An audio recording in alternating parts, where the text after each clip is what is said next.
ನಮಸ್ಕಾರ ವೀಕ್ಷಕರೇ. ರಾಜ್ಯ ರಾಜಕಾರಣದಲ್ಲಿ ಬಹುದೊಡ್ಡ ಮೈಲಿಗಲ್ಲು. ಹೌದು, ಕರುನಾಡಿನ ನೂತನ ಮುಖ್ಯಮಂತ್ರಿಯಾಗಿ ಶ್ರೀ ಡಿ.ಕೆ. ಶಿವಕುಮಾರ್ ಅವರು ನಿನ್ನೆಯಷ್ಟೇ ಅದ್ದೂರಿಯಾಗಿ ಪ್ರಮಾಣ ವಚನ ಸ್ವೀಕರಿಸಿದ್ದಾರೆ.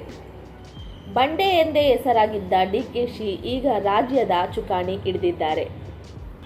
ಮುಖ್ಯಮಂತ್ರಿ ಅಧಿಕಾರ ವಹಿಸಿಕೊಂಡ ತಕ್ಷಣವೇ ಡಿ.ಕೆ. ಶಿವಕುಮಾರ್ ಅವರು ರಾಜ್ಯದ ಮಹಿಳೆಯರಿಗೆ, ಅದರಲ್ಲೂ ಗೃಹಿಣಿಯರಿಗೆ ಒಂದು ಭರ್ಜರಿ ಗುಡ್ ನ್ಯೂಸ್ ಕೊಟ್ಟಿದ್ದಾರೆ. ಅದೇ ನಮ್ಮೆಲ್ಲರ ನೆಚ್ಚಿನ ಗೃಹಲಕ್ಷ್ಮಿ ಯೋಜನೆ. ನೂತನ ಸಿಎಂ ಗೃಹಲಕ್ಷ್ಮಿ ಬಗ್ಗೆ ಕೊಟ್ಟಿರುವ 2 ಪ್ರಮುಖ ಭರವಸೆ ಇಲ್ಲಿವೆ ನೋಡಿ. ಗೃಹಲಕ್ಷ್ಮಿ ಯೋಜನೆಯ 2,000 ಹಣ ಯಾವುದೇ ಕಾರಣಕ್ಕೂ ಯಾವುದೇ ವದಂತಿಗಳಿಗೂ ಕಿವಿಕೊಡದೆ ನಿರಂತರವಾಗಿ ಮುಂದುವರಿಯಲಿದೆ ಎಂದು ಸಿಎಂ ಸ್ಪಷ್ಟಪಡಿಸಿದ್ದಾರೆ. ಮನೆಯೊಡತಿಯರ ಖಾತೆಗೆ ಪ್ರತಿ ತಿಂಗಳು ಹಣ ಫಿಕ್ಸ್.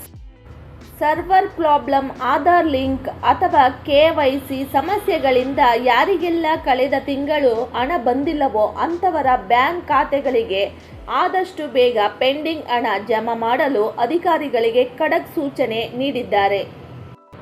ಇದು ಕೇವಲ ಹಣದ ವಿತರಣೆಯಲ್ಲ, ರಾಜ್ಯದ ಮಹಿಳೆಯರು ಆರ್ಥಿಕವಾಗಿ ಸ್ವಾತಂತ್ರ್ಯರಾಗಬೇಕು ಎನ್ನುವುದು ಸರ್ಕಾರದ ಗುರಿ. ಮುಂದಿನ ದಿನಗಳಲ್ಲಿ ಮಹಿಳಾ ಸಬಲೀಕರಣಕ್ಕೆ ಮತ್ತಷ್ಟು ಒತ್ತು ನೀಡುವ ಭರವಸೆಯನ್ನು ಡಿ.ಕೆ.ಶಿ ವ್ಯಕ್ತಪಡಿಸಿದ್ದಾರೆ. ಒಟ್ಟಿನಲ್ಲಿ ನೂತನ ಸಿಎಂ ಆಗಿ ಡಿ.ಕೆ. ಶಿವಕುಮಾರ್ ಅವರ ಈ ನಡೆ ಗೃಹಲಕ್ಷ್ಮಿ ಗೃಹಿಣಿಯರಿಗೆ ಹೊಸ ಭರವಸೆ ಮೂಡಿಸಿದೆ. ಮುಂದಿನ ದಿನಗಳಲ್ಲಿ ಸರ್ಕಾರ ಯಾವೆಲ್ಲ ಹೊಸ ಯೋಜನೆಗಳನ್ನು ತರಲಿದೆ ಎಂದು ಕಾದು ನೋಡಬೇಕಾಗಿದೆ. ಇದು ಇವತ್ತಿನ ಫಾಸ್ಟ್ ನ್ಯೂಸ್ ಅಪ್ಡೇಟ್. ಮತ್ತಷ್ಟು ಇಂಟ್ರೆಸ್ಟಿಂಗ್ ಮತ್ತು ನಿಖರ ಮಾಹಿತಿಗಾಗಿ ನಮ್ಮ ಚಾನಲ್ ಅನ್ನು ಸಬ್ಸ್ಕ್ರೈಬ್ ಮಾಡಿಕೊಳ್ಳಿ. ವಿಡಿಯೋಗೆ ಲೈಕ್ ಮಾಡಿ. ನಮಸ್ಕಾರ.